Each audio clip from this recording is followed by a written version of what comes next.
Teacher যখন নিজেই প্রশ্নের উত্তর জানে না। বলো এই কোয়েশ্চেন অ্যান্সারটা কে পারবে? বলো এখানের মধ্যে কে পারবে? তুমি পারবে? আমি তো নিজেই পারবো না এই অ্যান্সারটা। তুমি পারবে? না। পারবে না কেন? পড়াশোনা করো না? কি করতে স্কুলে এসে বসে থাকো? এই তুমি বলো।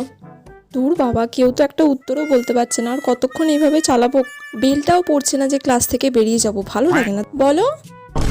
এই তোমরা সবাই প্রাইভেট কার কাছে পড়তে যাও? ম্যাম আপনার কাছেই। ঠিক আছে, তুমি বাদ দিয়েও তো এতগুলো স্টুডেন্ট আছো, তার মধ্যে কেউ বলতে পারছো না? ম্যাম আপনিই বলে দিন। আমি কেন বলবো? আমি বললে তো তোমরা সবাই এমনিই জেনে যাবে।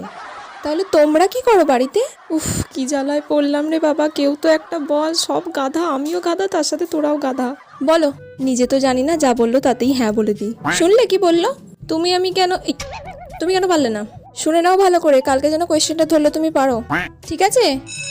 উফ বাবা, এতক্ষণে ঘন্টা পড়লো, তাড়াতাড়ি পালা।